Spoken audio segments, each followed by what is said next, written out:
जय श्री कृष्ण।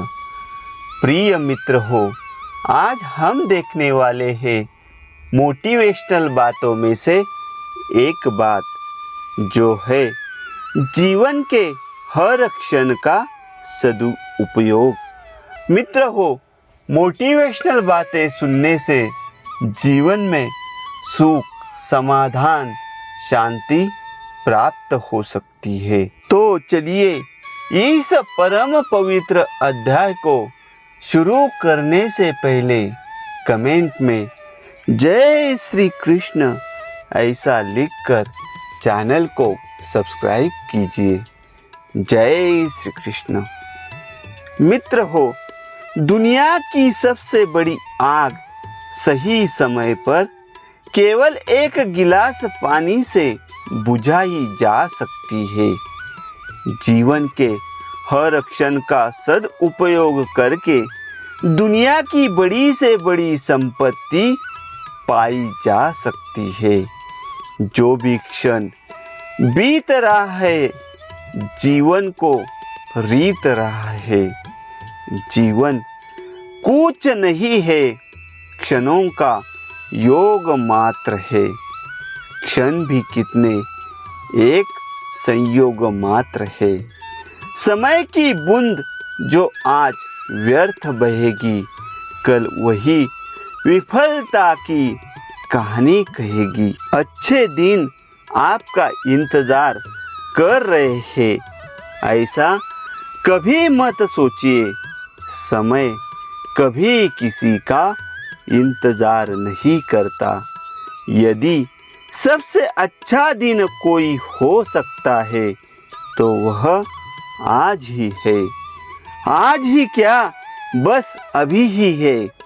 इसलिए जो भी करना हो आज ही करे, अभी ही करे। जो फुर्सत और सुविधाएं आप आज जुटा सकते हैं, कल नहीं जुटा पाएंगे।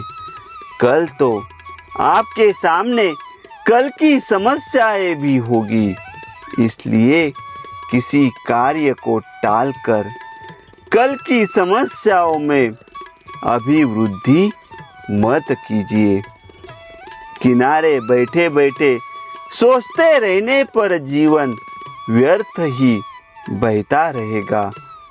सोचते ही रहोगे तो एक दिन कूदने की हिम्मत ही चूक जाएगी। हमारा जीवन तो इस समय रूपी सागर में एक बूंद के बराबर है। यदि हम इस बूंद को सार्थक करना चाहते हैं, बूंद को बुलबुला होने से बचाना चाहते हैं, तो जीवन धारा में कूदना ही पड़ेगा। जीवन तो नितांत ही अल्प एवं अनिश्चित है।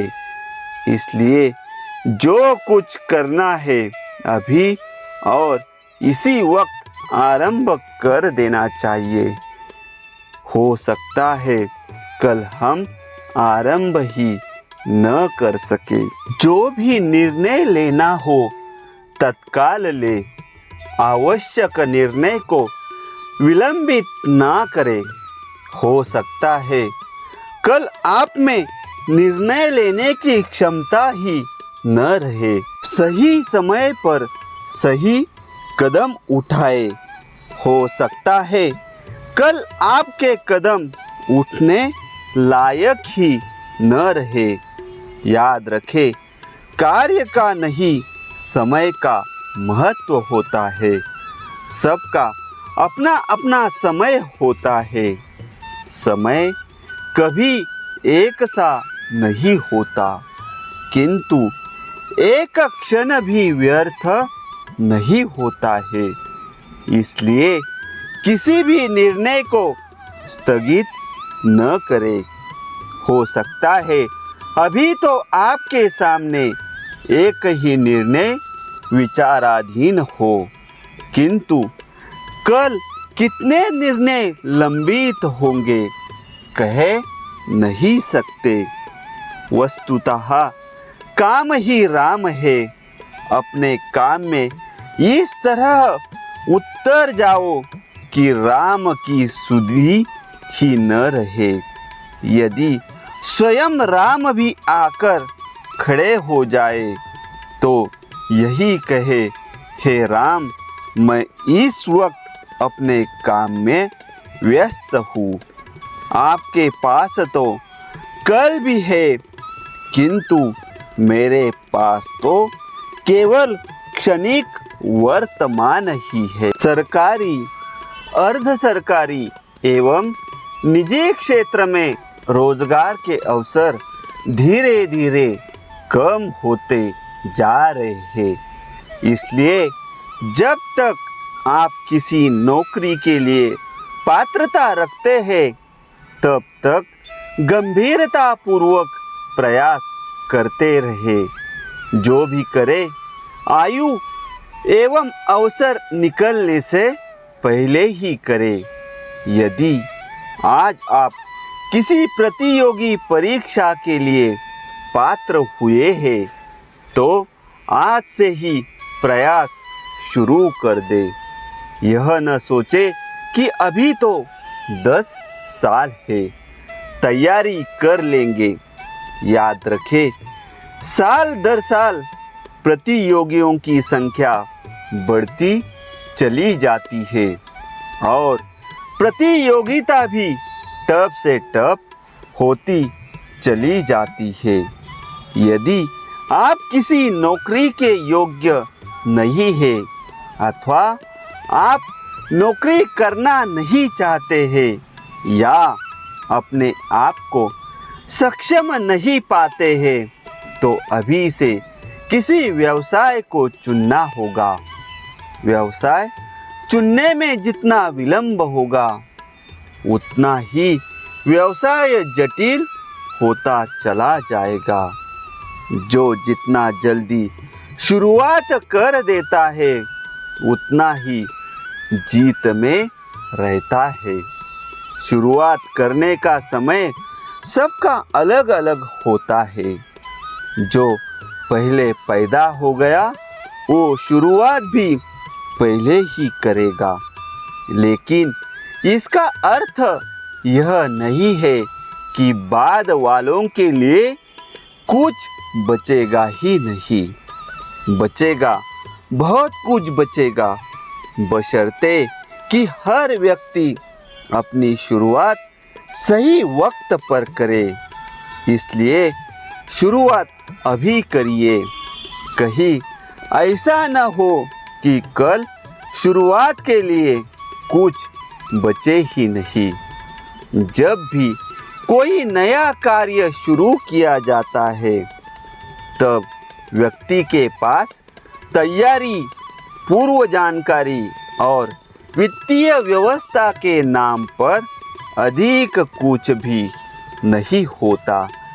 फिर भी यदि हिम्मत करके कार्य आरंभ कर दिया जाए, तो अपेक्षित संसाधन अपने आप जुटते चले जाते हैं।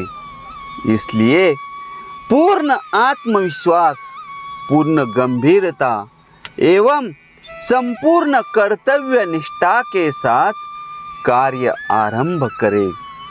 किसी भी कार्य को उचित समय पर आरंभ करने का अर्थ होगा 50% सफलता सुनिश्चित है। उपलब्ध अवसर के सुनहरे पलों को उपयोगी बनाना और अपनी पहुंच के दायरे में विद्यमान अवसरों को पकड़ लेना ही जीवन की सार्थकता है। यदि आज आप स्वस्थ हैं, तो आज का समय ही आपके लिए सबसे अधिक महत्वपूर्ण है। इसलिए स्वस्थ जीवन का पूरा उपभोग करें और यह न सोचे कि कल भी आप स्वस्थ ही रहेंगे। मित्र हो, एक दृष्टांत है।